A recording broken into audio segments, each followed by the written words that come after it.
What happens when two neighboring states with a history of armed clashes agree to reopen dialogue after hundreds of casualties? And what role does a third power play in shaping that process?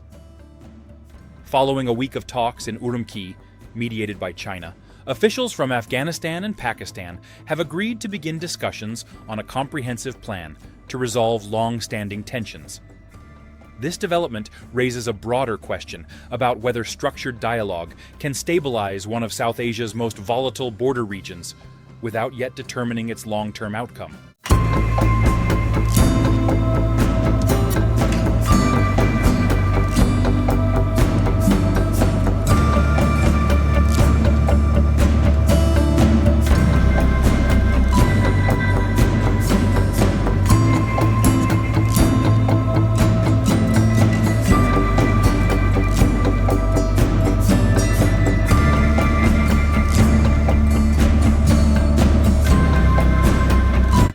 If this situation escalates, the consequences could extend beyond bilateral tensions into wider regional instability.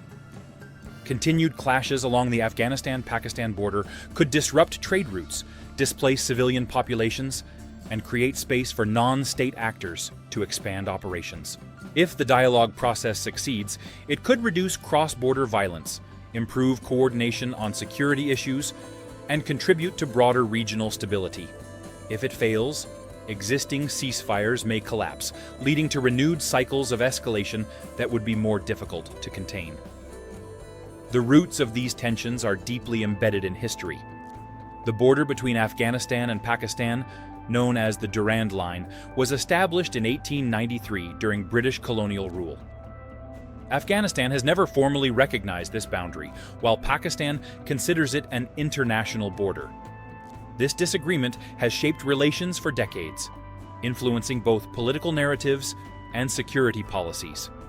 Over time, the region has also become a focal point for militant activity, particularly during and after the US-led intervention in Afghanistan following 2001. Since the withdrawal of international forces and the return of the Taliban government in Kabul in 2021, cross-border dynamics have become more complex. Pakistan has expressed concerns about militant groups operating from Afghan territory, while Afghan authorities have raised issues related to border enforcement and sovereignty.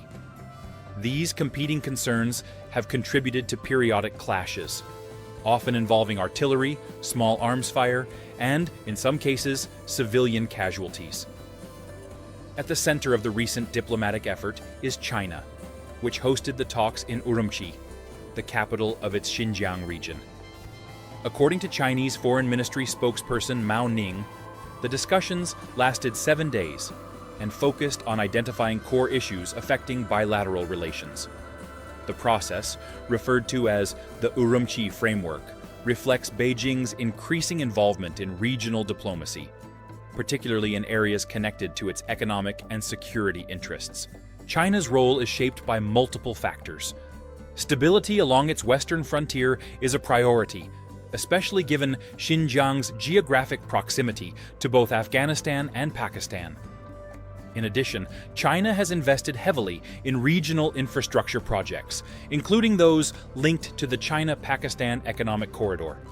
Ensuring secure transit routes and minimizing conflict in neighboring regions aligns with these broader strategic objectives.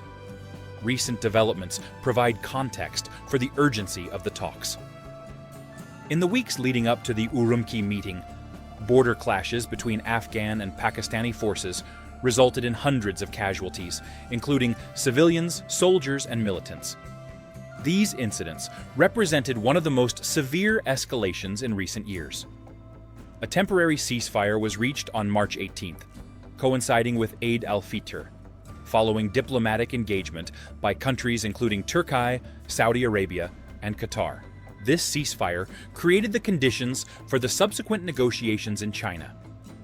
During the discussions, all three parties emphasized the importance of dialogue as the primary mechanism for resolving disputes. They also identified terrorism as a central issue affecting bilateral relations. This focus reflects ongoing concerns about militant groups operating across the border, which both countries view as a threat to national security. Addressing this issue requires coordination on intelligence sharing, border management, and enforcement measures, all of which are sensitive areas of cooperation. The agreement to develop a comprehensive plan suggests a structured approach to these challenges. While specific details have not been publicly disclosed, the process is expected to involve multiple stages, including confidence-building measures, technical discussions, and potential agreements on border management. The success of this approach will depend on sustained political commitment from both sides, as well as the ability to translate broad principles into practical actions. One possible scenario involves gradual progress through sustained dialogue. In this case, Afghanistan and Pakistan could implement confidence-building measures, reduce the frequency of border incidents, and establish mechanisms for managing disputes. Over time, this could lead to more stable relations and improved regional connectivity, particularly if linked to economic initiatives supported by China and other partners. A second scenario involves a breakdown in the dialogue process.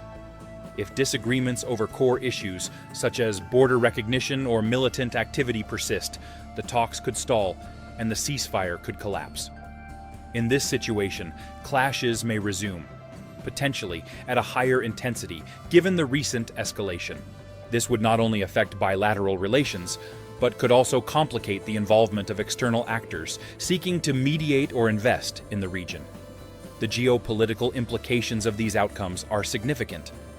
For South Asia, the relationship between Afghanistan and Pakistan is a key factor in regional stability. Persistent tensions can disrupt trade routes, including those connecting Central Asia to ports in the Arabian Sea. For China, the success or failure of the Urumqi Process will influence its ability to act as a regional mediator and protect its economic interests. For the broader international community, the situation highlights the challenges of managing conflicts in regions with complex historical and political dynamics. At a systemic level, the situation illustrates the importance of dialogue frameworks in addressing entrenched disputes.